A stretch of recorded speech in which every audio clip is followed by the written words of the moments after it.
एक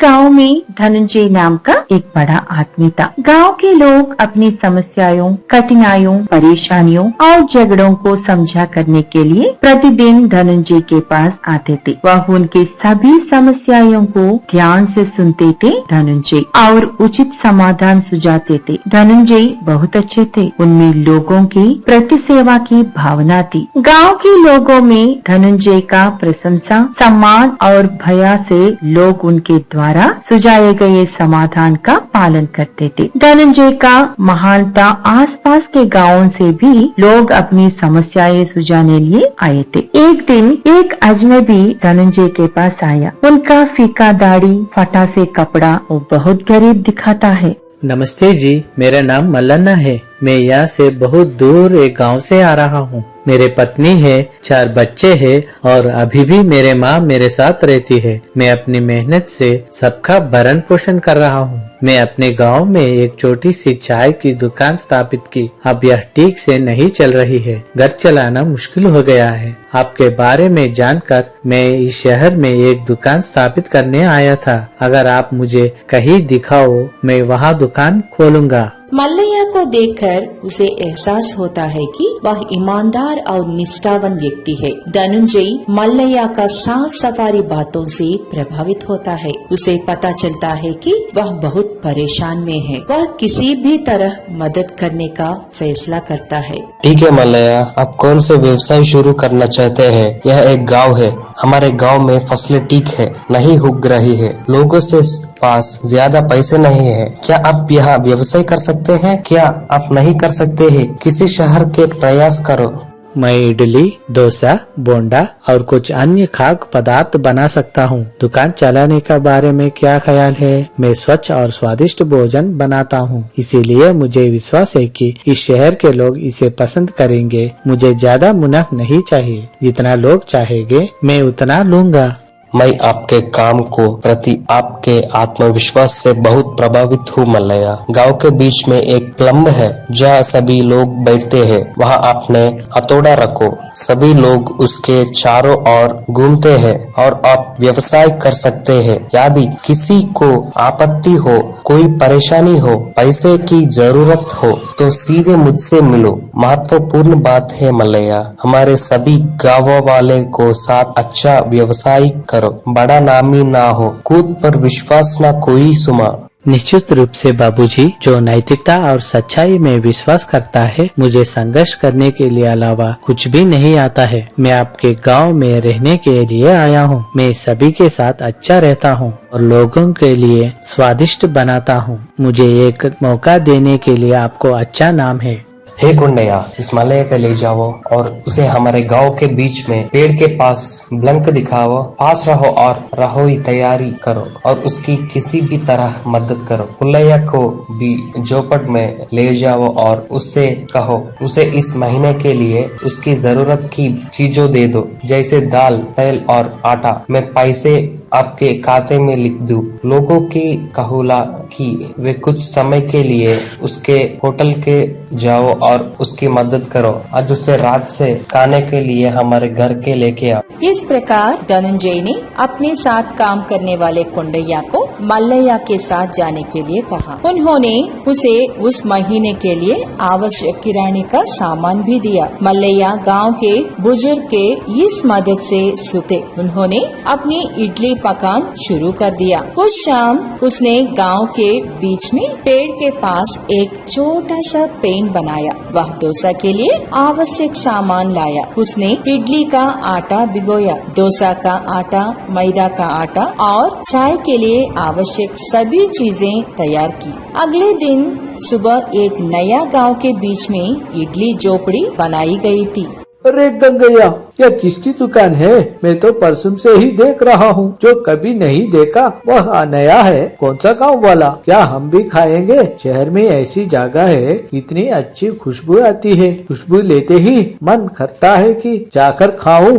आओ बाबू आओ, कुर्सी पर बैठो। गरम गरम इडली, बोंडा, प्याज का डोसा, ये आपके शहर के अलावा कहीं नहीं मिलेगा। मुंह में जाते ही घुल जाता है।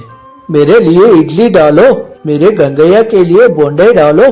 बोंडा सच में गोल है, ऐसा गोल कैसे आ सकता है? यह बहुत जादुई है। अगर यह अच्छा है तो हमें इसे हर दिन खाएंगे।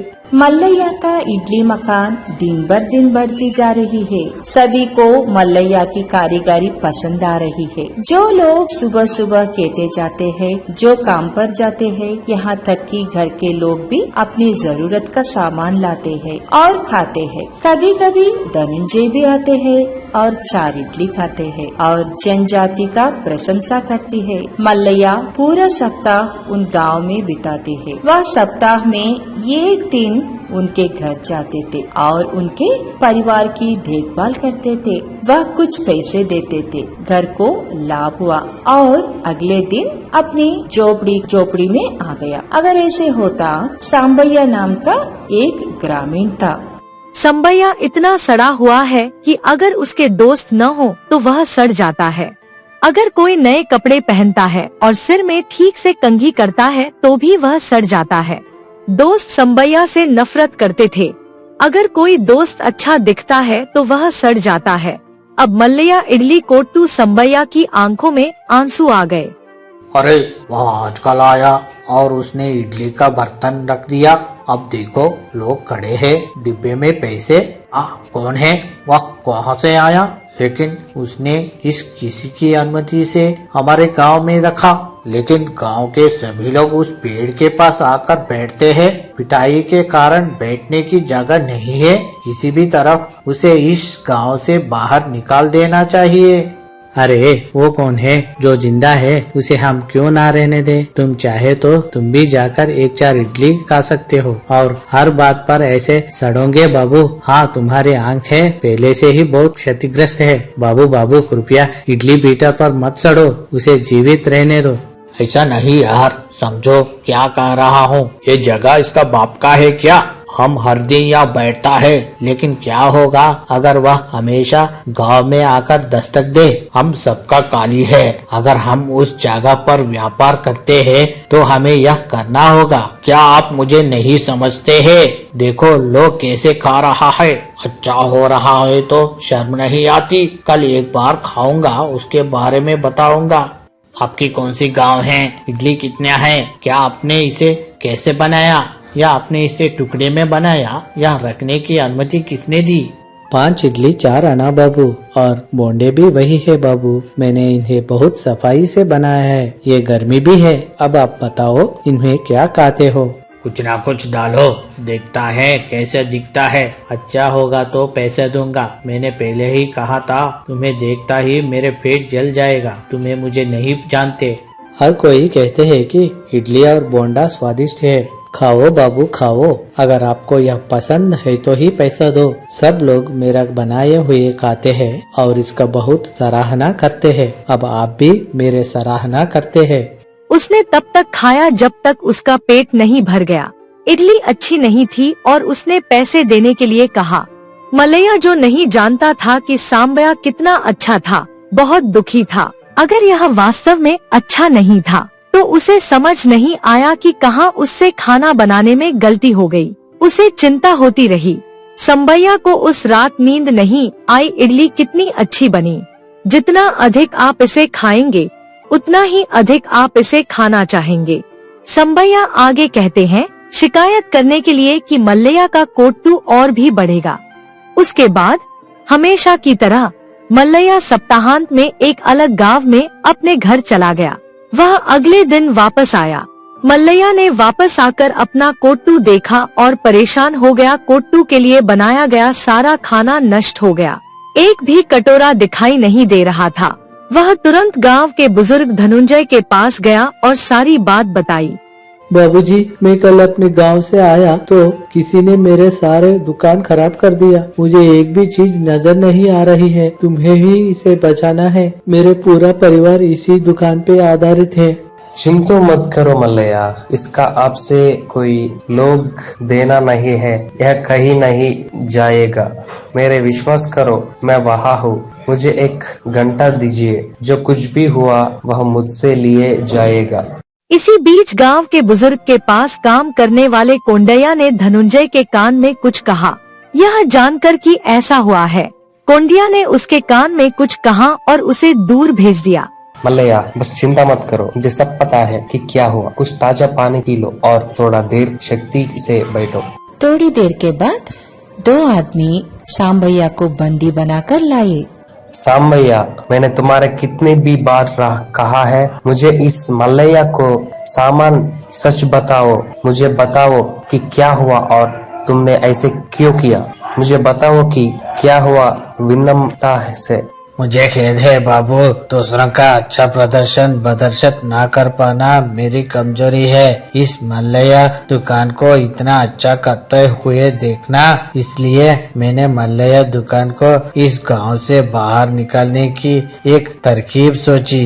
कल मैंने मल्लैया को इधर उधर घूमते देखा और मैंने बिना किसी को पता चला सारा खाना और फीके का सामान गांव के बाहर फेंक दिया। मुझे लगा कि आज मल्लैया को मार मार कर भगा दिया जाएगा। मुझे क्षमा करो।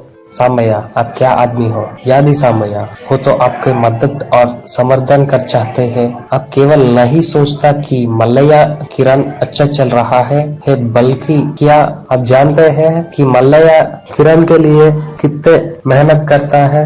जा रहे हैं परिवार का समर्थन करने के लिए। उनकी पत्नी और बच्चे कहीं ना कहीं वह अपने गृहनगर आए और जीवित रहने के लिए कोशिश की। आपने दूसरे दिन बिना भुगतान के लिए इडली का लिए। क्या आपने एक पल के लिए सोच कि इससे छुटकारा पाने के लिए मल्लैया की कितनी मेहनत करने पड़ी होगी। लेकिन अगर आप बिना काम के अपने माता पिता की कठिनाइयों पर जीते हैं तो आप उनकी कठिनाई के क्यों जानते हैं। आपको बुद्धिमान बनना होगा। सांबैया, अपने साथियों पर रहो। बिना जीवित में एक लक्ष्य लगाओ, उस लक्ष्य से अच्छे तरह मेहनत करो। यादी सांबैया, तो मल्लैया के साथ काम करना किए, इससे आपको जीवित रहते हैं मदद मिलेगी। आपसे आपकी उल्लंघियां बेहतर लोगी। गांव के बुजुर्ग की बातों से सांबैया समझदार हो गया। उस दिन के बाद से वह किसी पर गुस्सा नहीं होता था। उसने भी बहुत मेहनत की और दूसरों के लिए उससे सीखने का जरिया बन गया। सांबैया में बदलाव के लिए धनंजय बहुत खुश हो गया।